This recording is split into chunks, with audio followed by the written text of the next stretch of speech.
our dreams nightly connect us to nature and spirit. For me, there isn't a difference between the two, although I guess there is. But so the more connected you become to your dream life, the easier it is to understand that you're connected to everything, that we are co-creating our realities, that we're dreaming our realities, and nature is a huge part of that.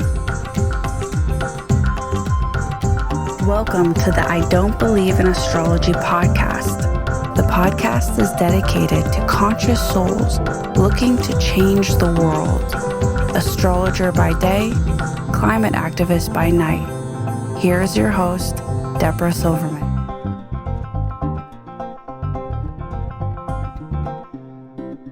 In true spontaneous fashion, as only Debra Silverman can do, we are going to have an encounter today. I just want you to know, Athena, one of my favorite doors in life is dreaming. And I am a very profound relier on that resource. And it's been that way since I was very young. So I don't often tell people that. So this is kind of a disclosure and honesty story. And I'd love to see if there's time to share some of my, what I call big dreams, but we'll see if that fits. Mostly the function of the name of my podcast is the I Don't Believe in Astrology podcast. And I understand. So have you never had your chart done? I've had my chart done, but at the time I was in my 20s, and I think it was just too much information for me. And I was so overwhelmed in life, generally speaking, that I think I kind of received this gift and just went like whoosh, way over my head. Literally. Exactly. Okay, so for you, can you begin by introducing yourself? Because our community doesn't know you, and I'd love for you to tell us your history, a little bit of your background. Sure, thank you. Well, first, thanks so much for this. It's great to connect with you. I am a psychologist by profession. I trained to become a psychologist. I wanted to I always knew I wanted to write books, and I knew I was going to do intuitive work, but I felt called to also become licensed. So I did. And I spent a large portion of my time in a very traditional practice, seeing clients. And at the same time, I've always been connected very strongly to dreaming and also to intuitive practices.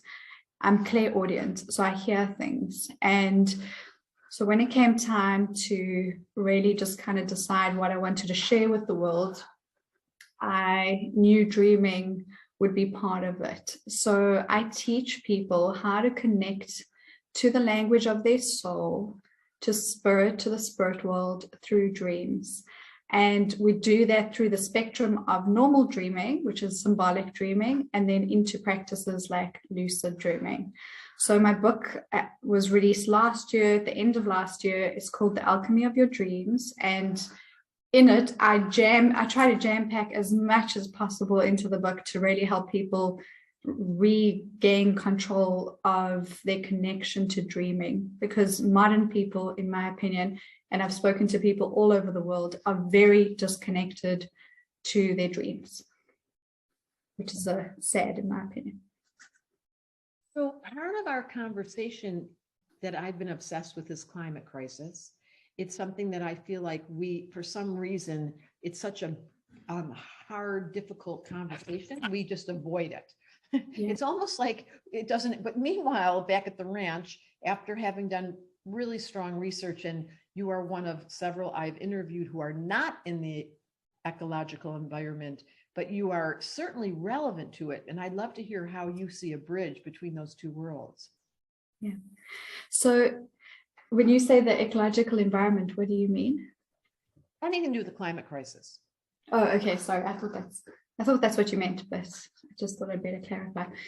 I really feel like our dreams nightly connect us to nature and spirit. For me, there isn't a difference between the two, although I guess there is. But so the more connected you become to your dream life, the easier it is to understand that you're connected to everything, that we are co-creating our realities, that we're dreaming our realities, and nature is a huge part of that.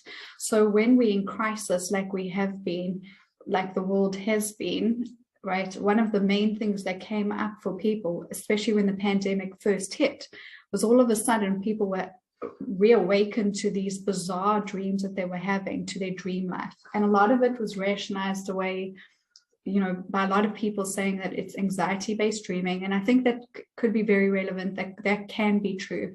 But I also think that there's something much larger than that, that if we're connected to everything, if we are part of everything, if we feel everything, then nature, what's happening to nature affects us. And we will be, you know, we will be guided in a way to wake us up so that we can do something about it. So we're guided in our waking lives. Many people have started to wake up, and we're guided in our sleep.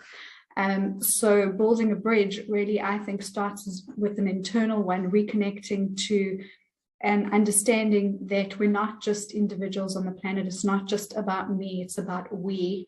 And that stems into everything, nature. And then understanding that if you do come from that place, that your dreams then will give you, they'll give you guidance, and they'll give you insight into what comes up for the collective. So a lot of times people will have dreams. I mean, we only tend to hear about them when natural disasters happen, or when in severe crisis. So like when 9/11 happened, or when the tsunamis happened, people all over the world said, you know what, I had dreams. I knew something was going to come up. And there's a magnitude, there's a weight to the dream. It's not a personal dream. It's not just about, you know, your neighbors irritating you, or you're feeling stressed during the day or something. So we're so connected. And I think the more we become in touch with that, the closer we move towards that, you can't but help move into the world in a different way, because you know that you're impacting everything. Yeah, So willies when you were talking, that's so interesting. So two things I want to say. I really literally felt it, which is one of my clues. I use the body as my gauge. The Carl Jung, during the 30s, he was obviously, you know, they originally designed, the word psychology came to place in the 30s. Pluto was found in 1930. Pluto in astrology rules the unconscious. It describes psychology. It's the planet that describes the undercurrents that we can't see, because Pluto's beyond the physical eye. That's why we only found it in the 30s. And in the tarot deck, it's the card called the death card. So it's the destruction of this reality and the opening of another, which is what all that death is, which is what the dream world is. It's an entirely other world that doesn't destroy ours, but they complement each other. right. So I always found it interesting that Carl Jung left Germany, because he had so many collective dreams that gave him the clue. And similarly, there are collective dreams now. I mean, the tsunami dream. I had a tsunami dream about a year ago where I was grabbing a towel. I think it's so funny. I was like, where's the towels? And then I woke up going, that's funny. You're all good. You got your towel. It's funny. I also had a tsunami dream about, I had a tsunami dream before I did an interview with this British book club, and I said I had this tsunami dream, and I know that it wasn't a dream for me. And then all the warnings about the tsunami maybe hitting Tonga, so it all comes up. It really, really comes up. And so here's a funny question. So back to the environment and the climate crisis. So the world is going through a radical change, said the astrologer, and the dream time suggests, through the anxiety provoking, the provocative word that's become so popular, which is anxiety. And all I keep saying, because I'm old, so anxiety was not a word when I grew up. I'm in my late 60s. And so when I grew up, we didn't have that word. But as the society has changed and we're getting ready for this alteration, yes, it's scary. We're always scared when radical change occurs. Is that something that resonates with you? Strongly. I really, really feel that. And I think that it is kind of what you were saying earlier, that I think things come up and get uncovered so that we can move past them and change them. And I think that the people, I think being here right now in this time and space isn't accidental. And so, if we're all dealing with anxiety, whatever the reason is, it's here. So the best thing we can do then, I feel, is just to at least look at it and try and transmute it. I don't think it's healthy to sit in anxiety 24/7. I really, really think that's And I know that's not what you were saying, but I think it's so easy for people to fall into that. And I really think that's where kind of owning our inner power has to come in. That's part of, and when I'm going to show you your chart in a moment, but part of your chart is you're a futurist. And you have this, it's really a big part of your chart. So you're in the future helping us recalibrate and design another reality so we're not stuck. So at 9/11, I was completely fascinated by everything around that event because I love watching the zeitgeist, the collective. And I had one of my clients' child woke up in the night before it happened, screaming and yelling, "They're on fire." He saw the entire thing. And then he saw the building being destroyed, and he woke his mom up in the middle of the night and he was crying and he couldn't go back to sleep. And then she had to soothe him because it was so real. And then sure enough, a few hours later, they're on the television seeing what he'd seen. Similarly, I had a dream not far from that moment where in the dream, the police stopped me. I looked behind, my son was crying. The police came with an ambulance, fast forward. I woke up startled in a deep state of terror. Fast forward 2 hours later, I was driving to the airport and the accident happened. My son, exactly what I saw, verbatim. So then I started thinking, hold on a minute, it's 9/11, because I then read a lot of accounts of people having that dream. You probably heard about that. And then it happened to me. So can you talk about that? Sure. So there's something called precognitive dreaming, or what I think most of us would maybe use the word prophetic dreaming. And I feel like in the West, unless you're kind of interested in metaphysics or, you're into sort of esoteric spaces, for most people will say, it's coincidence, it's something that just happens, it's chance, which is rubbish. And really, the more you pay attention to your dreams, this is why I really tell people to dream journal, because there's nothing like seeing it in writing, in black and white, when things start to come up. And the more you establish a line of communication with your dreams by dream journaling, for example, the more you'll see how much your dreams tell you about the future. So I think it's almost like, imagine if you have a guide standing in front of you, and this guide is talking to you and they're speaking to you consistently. And every time they're telling you something, you just walk out the room. I feel dreams are a little bit like that. The less attention we pay to them, the harder it is to receive that kind of information. Not the harder it is, but you're too switched off to it to be able to receive insight about future dreaming, about future living and what's coming up. And so when people start to rekindle that connection through dream journaling or through any work really, where you just, even if it's waking up and thinking about what just came up for you and recognizing how you feel in your body is a huge thing. Dreams about the future have a different resonance in feeling. And I think that's something that the more nuanced you become with your dream work, the easier it is to recognize what kind of dream it is. Exactly. So let me, at this moment, I'm going to share my screen and share your chart, which is right here. Let's fix that. This is so cool, especially for those that know astrology. So this is the moon, which rules dreams because it's the nighttime. So it talks about what occurs in the unconscious, in the water element, in the part of us that we aren't aware of. And when you were born, Jupiter, the biggest planet in the heavens, 100 times the size of Earth, was sitting right next to it. So you have a very large value of the moon time. Like that is a big part of your life, Jupiter, this giant planet. And it happens to be in the sign of Aquarius, which is the futurist. So you're giving us futuristic information about the value of the dream time. Here it is. And it has this wonderful relationship with your Mercury, which is, here's Mercury, the guy with the hat on his head. So he's a little stick figure and he's got this lovely blue line. One is in air, that's the verbalization of the dreams and talking about them and wanting us to be conscious and writing about them. And then Mercury's in a fire sign saying, oh, I'm so excited to tell you everything. Your Mercury's your mind, your words. So this is, you just get super excited. You can't stop talking about it. And you've got Venus standing right next to Mercury. There's a little stick figure looking like Venus, a mirror. So you love it. Venus is what you love. So there's this very enthusiastic unbelievable generosity, Jupiter in Aquarius, Moon in Aquarius, about the future, about the dream time, and about talking about it. And then this fire Mercury and this fire Venus and this fire sign called Aries. She's so excited.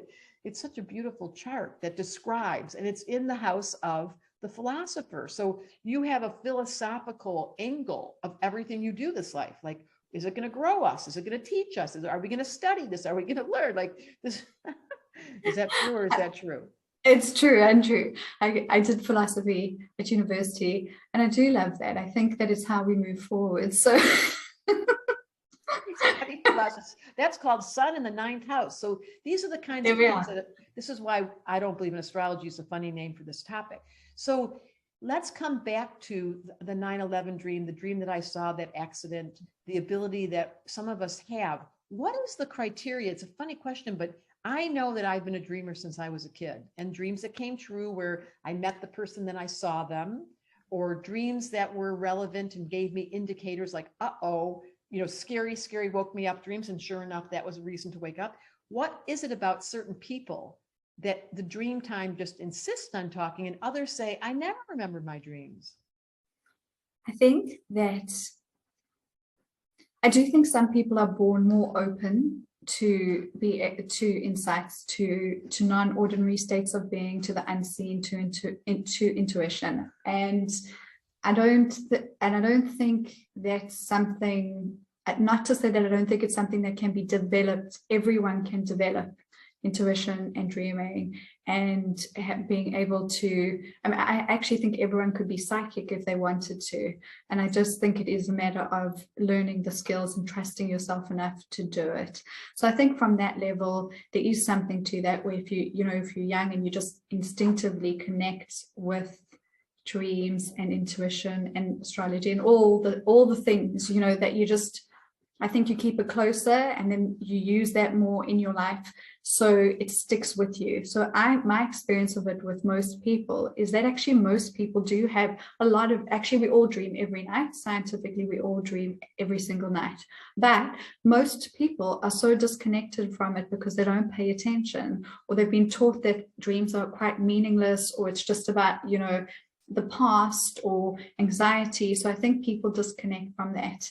And I've literally had, even when I was in the process of writing my book, I had a lot of the people that were sort of working with me in the publishers, their teams tell me, like, I don't remember my dreams. And I said, and I remember saying to them, by the end of this book, you'll wish that you could switch off your ability to dream, because just by reading about it, just by talking about dreams, just by, having the intent and will to dream, you're going to dream. So even if it takes a bit of time, it will come up. And what do you think? Is it the wisdom? I'm always wondering about this. Like when I saw that accident, is it the wisdom of my soul? Who's talking in the dreams? So my feeling of this, it's a big question. That's a very big question. But I lean towards ancient cultures with this. I feel when we sleep, which is what a lot of traditions talk about, our soul reconnects with spirit or non-physical, whatever's most comfortable. And when we wake up and we remember our dreams, your soul in essence is what is guiding you, but your soul interacts with non-physical. So it's not just that. So for me, it's very much, this is where lucid dreaming becomes incredible, because you can become awake in your dream space and then receive guidance from multiple places. And it opens up huge things. So I think the simplest answer would say, yes, it is the soul. It is a good part of non-physical. In my book, I just call it spirit, because I think for me, that's the easiest way to connect with it. But it's valuable guidance nonetheless. It's what I am always in awe of. Is it just happened recently. I had a dream recently. It was a big dream of my ex-husband who died. It was so vivid. He was obviously, I think this is really true. The dead people come to see you in your dreams. It's a very easy doorway, and they seem to feel like, oh, goody. So he vivid, and so healthy, and he looked so good, and because he died of an illness. And vividly, he said, this is so funny. This is such a funny dream. At the end of this whole other part, I'll leave that out. He said, I'm going to show you your shadow. And then literally a dark woman, not unlike yourself, dark hair, dark clothes, dark eyes, threw a chiffon scarf over my face. It stuck to my face. And I could see with my eyes closed that there was a soundtrack above my head, like a rainbow of music, which was so weird. And then she literally said to me, here's your shadow. And then she described it. And so one, I was like, soundtrack, like how dramatic can we make this, and good production there. And then two, how valuable was that simple, succinct message for me about my shadow that I would never have said during the day. And so true. So I am and continue to be in awe of that dream because it hasn't left me. You know how they imprint when they're big dreams like that, they are so loud. Yeah. And I think that's the main thing. They're loud so that you pay attention to them. The soundtrack. Soundtrack. I was just about to say it's a loud soundtrack. I literally saw a rainbow of music, and how the mind suspends logic enough to let me see a rainbow of music, and then during the dream, it's all acceptable. Yeah, it is all acceptable, and it's all helpful, and it's all meaningful, which is amazing. And so do you interpret for people? I do interpret for people. I've done a lot of it. I do. I mainly, though, really enjoy showing people how to learn to decode their own messages, because our dreams are adaptive to us. I really believe that, a rainbow in your dream and a rainbow in my dream would likely mean completely different things. And so I do, but I really, really find that what I love is to be able to teach people how to do that for themselves. So this is a distinction, because I also have a graduate degree in clinical psychology. I don't know if you knew that. So I was in practice for a long, long time.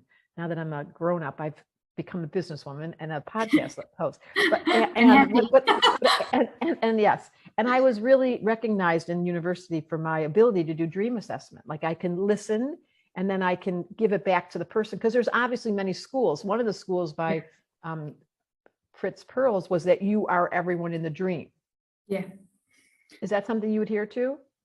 It is something that I hear, and it's something that I wrote about. But I think where I feel like I leave psychology, and maybe this is something that you feel too, is that there is sense to that we can, dream can be every single facet of a dream is ourselves.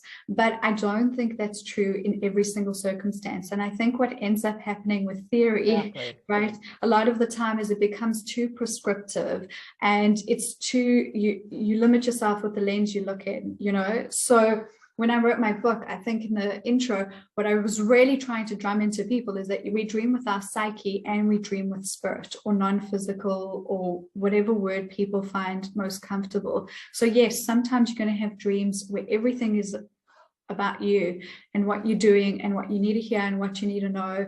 And all the dream figures are facets of yourself. Like you were saying, you can have a dream about your shadow, and it's delivered in a way that that you'll pay attention to, and otherwise you maybe wouldn't, right?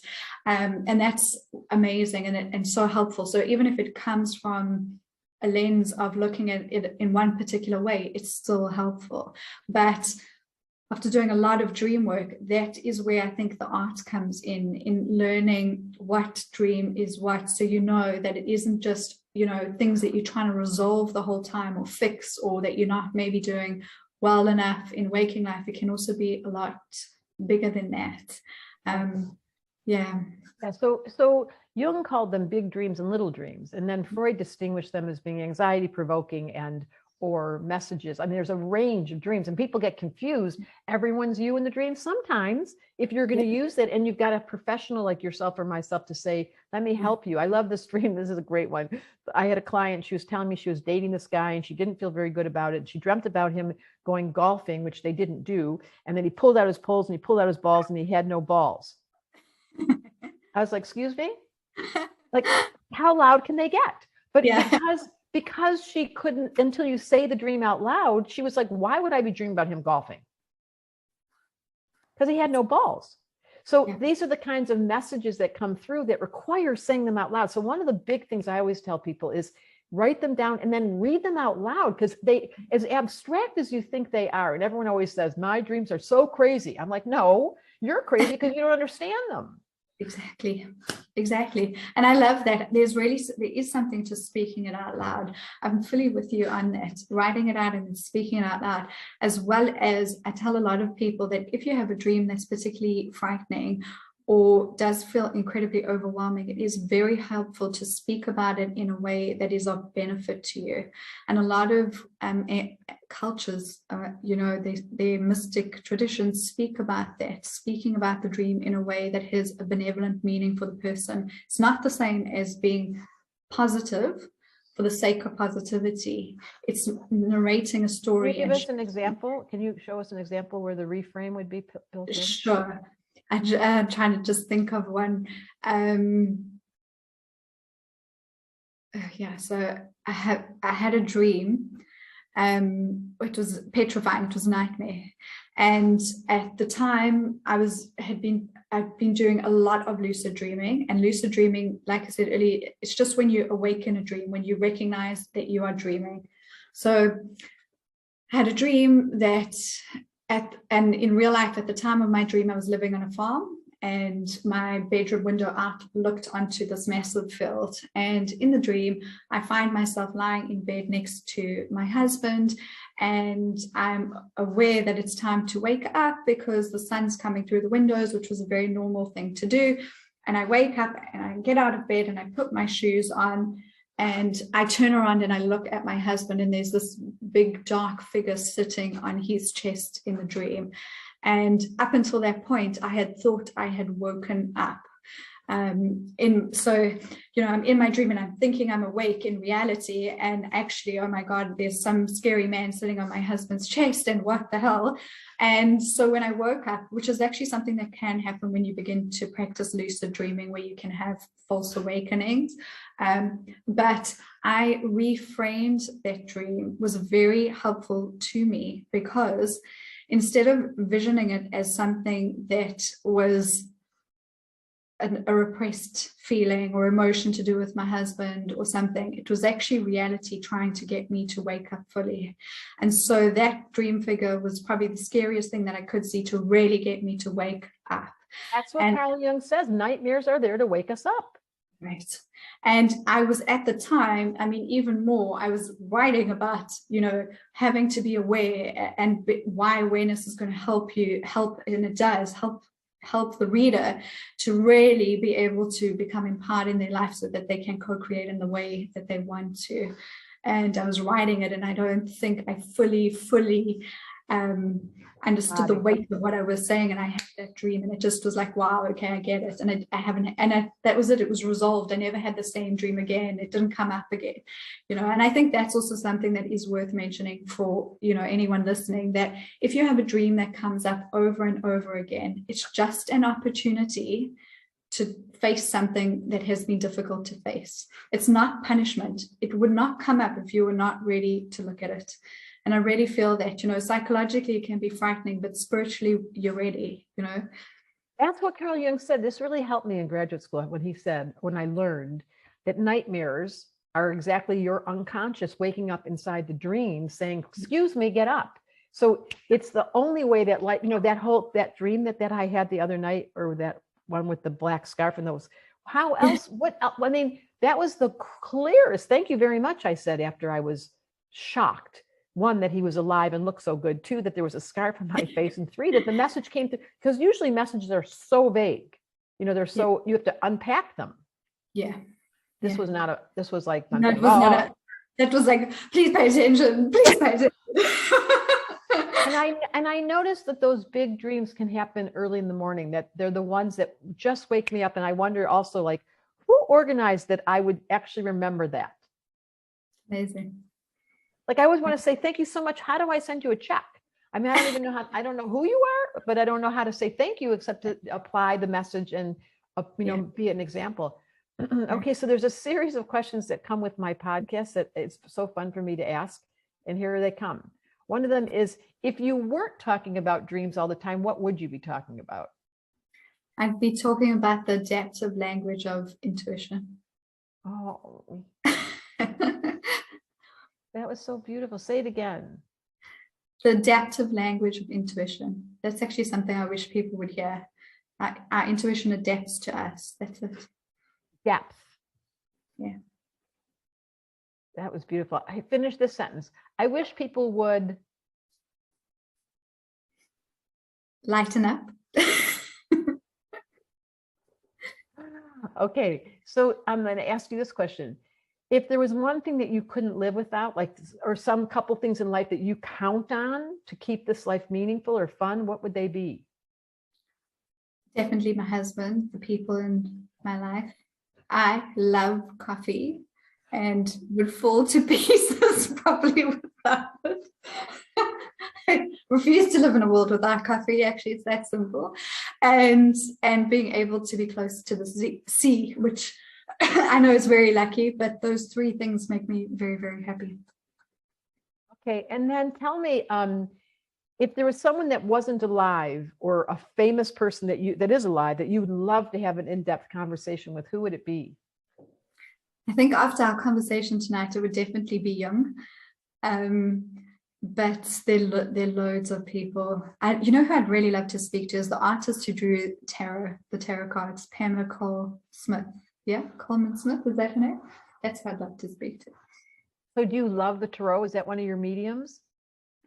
It's funny because it actually wasn't for a very long time. And about a year or 2 years ago, I picked it up and I really, really leaned towards it. It's it acts very much like dreaming, actually. Totally. I'm in love with the tarot. When's the last time you had a good cry? Probably a week ago.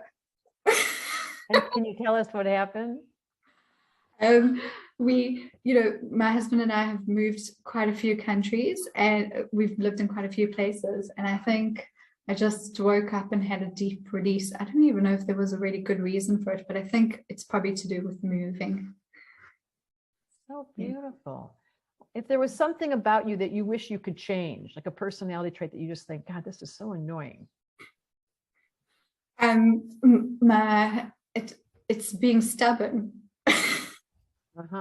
So you have, your moon is in Aquarius, which describes a very strong-willed personality type. Yes, that doesn't surprise me.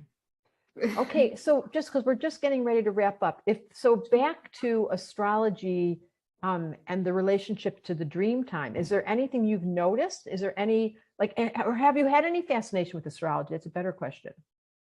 I'm very interested in it, but I have no knowledge of it. So literally someone asked me the other day, what's your moon sign? And I couldn't tell. You can say your moon's in Aquarius and your Cancer rising, so you can tell. But we have a school, so if you're interested, we will hook you up because, okay, good. I will have the person that organizes. What I can't tell you, my favorite topic, literally, if someone asked me, what would I do if I wasn't doing what I was doing, like I asked you, you would be talking.